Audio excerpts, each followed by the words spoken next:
¿Qué tal? ¿Cómo están? Esta semana en nuestro micro televisivo en Canal 8 de Mar del Plata, tocamos un tema y lo titulamos así: uso del efectivo. ¿Votamos por sí o votamos por no? La discusión sobre el uso del efectivo a nivel mundial es además cada vez más notoria, más creciente, en una competencia entre este medio muy antiguo a la hora de pagar y la aparición de la tecnología y nuevos modos de hacerlo. Ya no estamos discutiendo el reemplazo del dinero en efectivo por unas tarjetas de crédito o de débito, sino que sabemos que han aparecido múltiples opciones vinculadas a códigos QR, transferencias bancarias, billeteras digitales. Es muy importante y claramente se ve el avance de estos medios de pago en desmedro del uso del efectivo.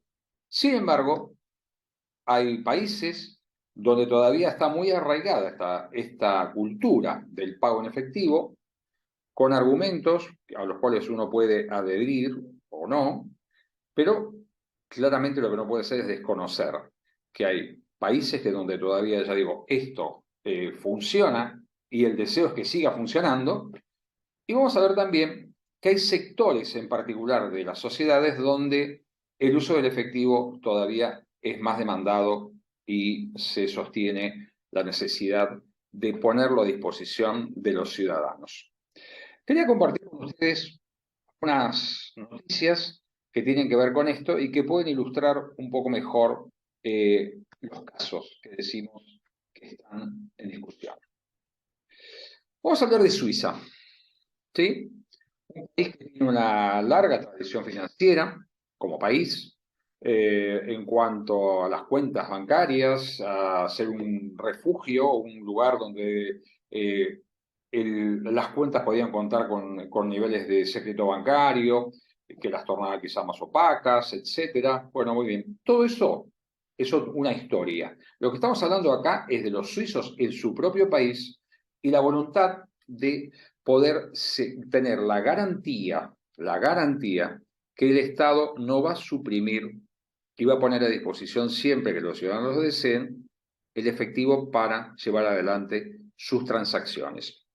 ¿Qué ocurrió entonces en Suiza? Bueno, habrá una iniciativa, un referéndum, donde los ciudadanos se van a poder expresar a favor de esta iniciativa que intenta introducir en la Constitución esta garantía de la disponibilidad del efectivo para los ciudadanos. Se juntaron cerca de 157.000 firmas, el piso era 100.000, para poder acceder a la consulta popular.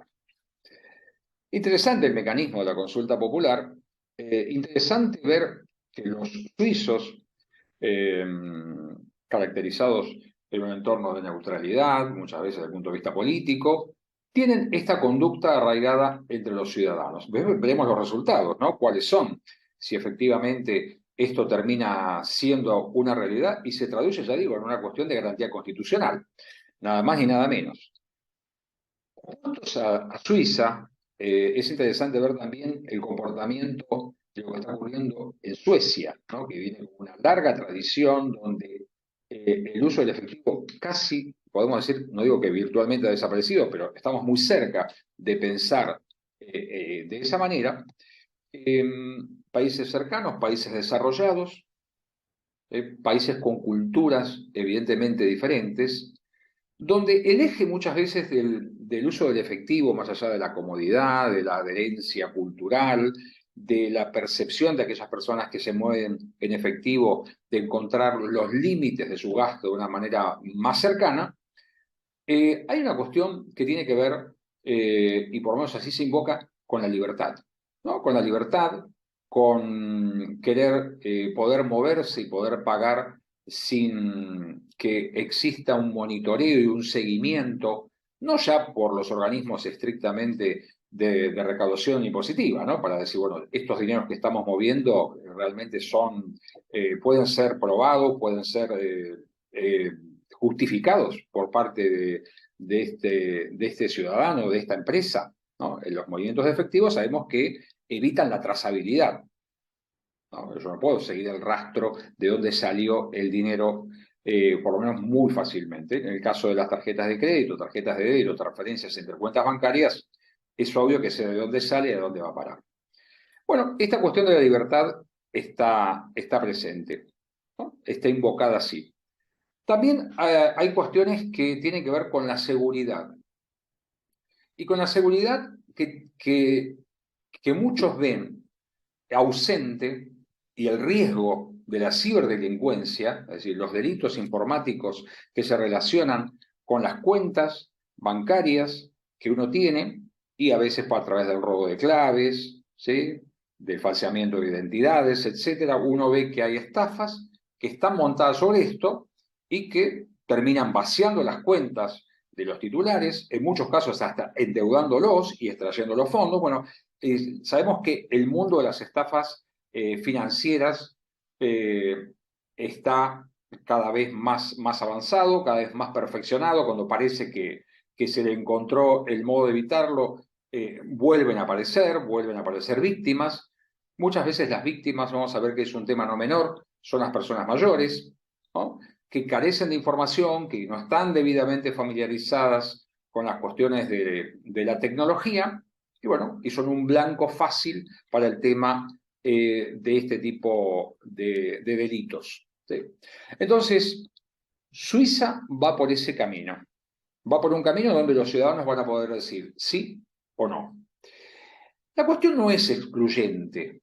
La cuestión no es excluyente, no es que dicen, bueno, no todo se pagará en efectivo, ni lo opuesto.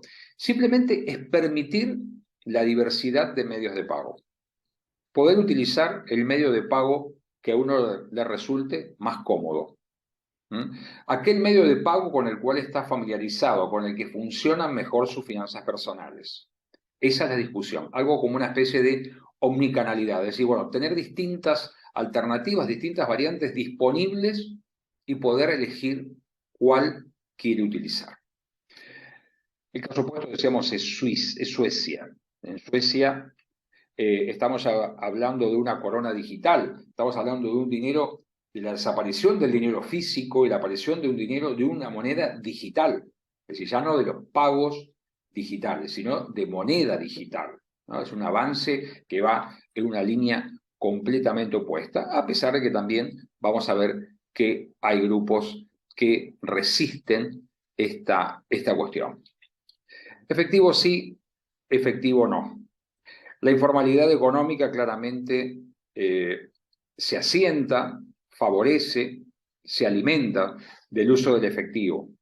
Es decir, es innegable que las cuestiones impositivas, el origen de los fondos, bueno, ahí uno puede empezar a enumerar factores que pueden estar detrás. No estamos hablando de ir a comprar algo elemental como los alimentos, a una verdulería, una panadería, o comprar un repuesto para un auto, etcétera, cosas, digamos, de montos menores. Pero bueno, los países que han ido haciendo, ¿no? Si bien no eliminan el uso del efectivo, muchas veces, lo que decimos nosotros, topean las operaciones que pueden ser pagadas en efectivo. Establecen un monto máximo, ¿sí? Que puede ser una operación pagada en efectivo. Y acá tenemos dos cuestiones, ¿no? Tenemos cuestiones donde muchas veces los comercios tienen conductas ambivalentes. Comercios donde dice no recibimos efectivo, porque después eso le resulta costoso a la empresa tener que trasladarla a una entidad financiera, pagar el transporte de caudales. Los bancos muchas veces se ven tentados a cobrar comisiones, porque también claramente le genera un costo el mantenimiento, la custodia y el manejo y la gestión del efectivo. Y por otro lado, comercios donde sí, como un signo distintivo, empieza a aparecer el efectivo como permitido, casi te diría como un factor de promoción. Es decir, aquí sí recibimos efectivo, ¿no? Porque responde claramente a esta cuestión cultural, social, ¿no? Donde las personas deciden y se sienten cómodas en el manejo del efectivo para sus operaciones cotidianas. Voy a dar un dato en un país muy particular como es la Argentina, ¿no? En el año 2000, ya hace 23 años casi, eh, se sancionó una ley que tenía que ver con una cuestión impositiva, la ley de antievasión. Y establecía un tope de 1.000 pesos, ¿sí?, como tope máximo para pagar operaciones. Pongamos, una empresa que quería llevar no sé, reparar un camión que utiliza para la distribución de sus productos, y tenía que pagar una factura por esa reparación de 1.500 pesos, ubíquese en el año 2000, eh, no podía pagarla en efectivo porque el tope era 1.000. Es decir, que tenía que pagarla a través de una transferencia bancaria, un cheque endosado, digamos, se tenía que seguir la trazabilidad de esa operación. De lo contrario, ¿qué pasaba? La operación era impugnada y tenía sanciones impositivas. ¿Qué pasaba en el año 2000? Que 1.000 pesos eran $1.000 porque estaba vigente la convertibilidad.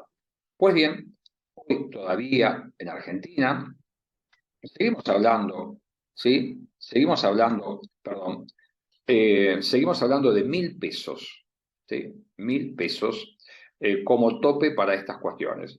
Claramente, en un país que está lanzando a la calle un nuevo billete de 2.000 pesos, ¿sí?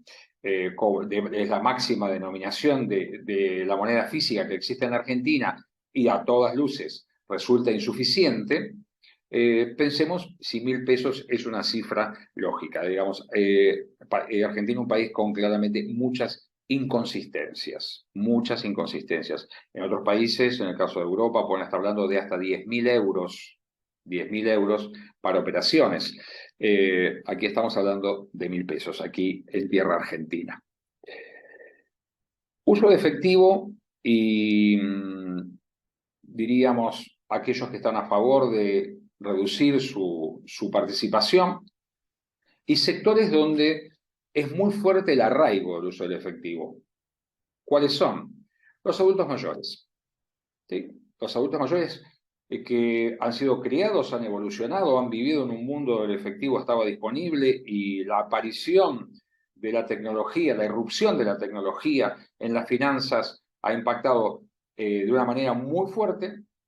Todavía ofrecen resistencia a esto, aún en Suecia, ¿no? El país, podríamos llamar así, donde el efectivo es más repudiado en términos globales. Es decir, los adultos mayores es un capítulo muy interesante en el tema de la educación financiera y de las finanzas personales, porque estamos generando un proceso, cuando hablamos muchas veces de la inclusión financiera, estamos llevando adelante un proceso silencioso de exclusión financiera, porque no están familiarizados, quizás no tienen el interés y la voluntad de hacer el esfuerzo de adaptarse. Muchas veces lo que estamos diciendo aquí, cuando hablamos de prohibición del uso del efectivo, es no dar la opción de elegir, no dar la opción de elegir. Y en esto me parece que el debate muchas veces tendría que asentarse, perdón, en plantear si yo tengo que seguir estrategias de represión y de castigo al que quiere utilizar un medio de pago, o si por el contrario, el mejor camino sería el de establecer premios, ¿sí? Una zanahoria para atraer a las personas hacia otro medio de pago y abandonando más o menos progresivamente el uso del efectivo. Acá está, 1.000 pesos, esta es la página de AFIP, donde se menciona el modo de pagar. Claramente, si uno va a compras menores, nadie va a hacer esto, pero aquellos que después tienen que deducir y utilizar los gastos y los comprobantes de esas operaciones, tienen que ser conscientes de esta cuestión, que pueden venir castigos impositivos.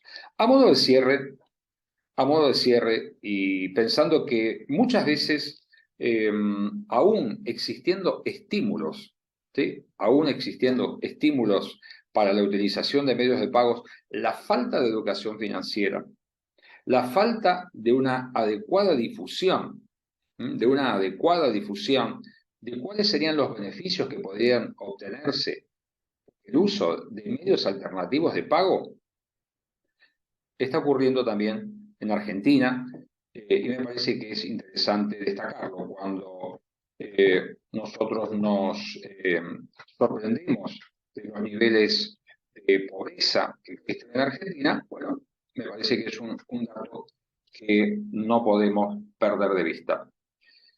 Desde hace muchos años existe este tema, se planteó, si no recuerdo mal, por el 2017, un esquema de reintegro para lo que llaman sectores vulnerables. ¿Sí? Podríamos decir personas que reciben transferencias financieras, caso la asignación universal por hijo, o cobran una pensión mínima. Esta cuestión cada vez es mayor en Argentina, es decir, todo un círculo vicioso que se va alimentando. Y existe, ya digo, desde el 2017, un esquema de devolución de impuestos que se genera cuando el sujeto que está comprendido en este grupo paga sus compras con la tarjeta de débito. Pensemos que las personas tienen una cuenta bancaria, una cuenta previsional que no tiene costo. Junto con esa cuenta previsional hay una tarjeta de débito. Y si hicieran sus compras con una tarjeta de débito, tendrían un reintegro del 15%, ¿sí? Que hoy es, en Argentina, de 2.028 pesos. Está actualizado en el mes de enero.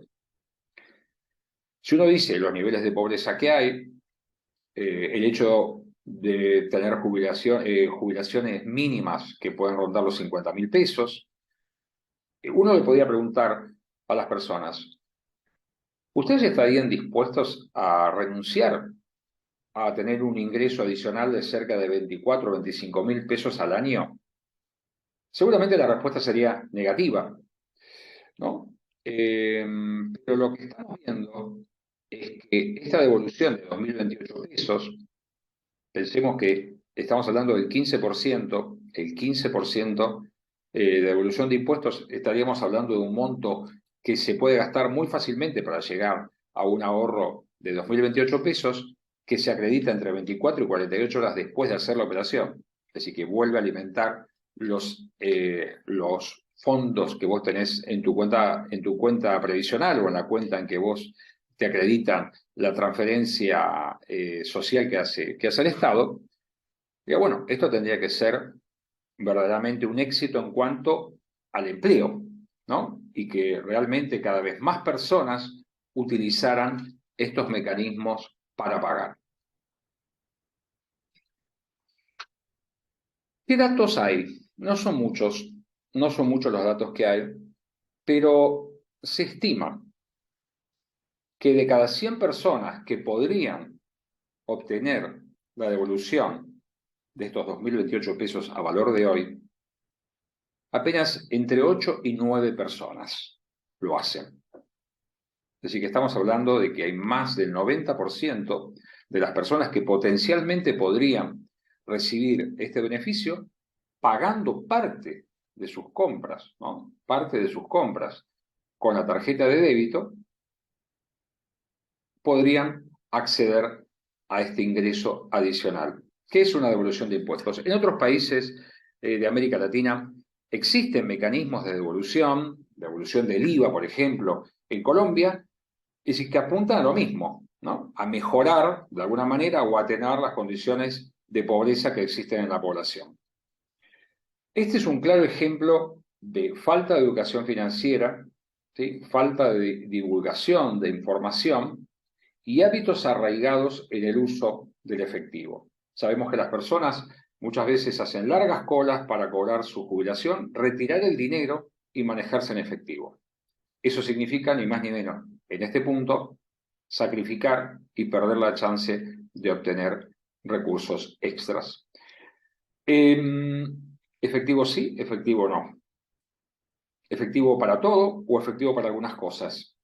La discusión está planteada. Está planteada en los países más desarrollados, está planteada en otros países con diferentes niveles de educación financiera. Bueno, les dejo la inquietud, les agradezco que sigan participando de nuestro canal del ABC de tu dinero con distintos temas, a veces inversiones, a veces medios de pago, siempre, siempre educación financiera. Muchísimas gracias.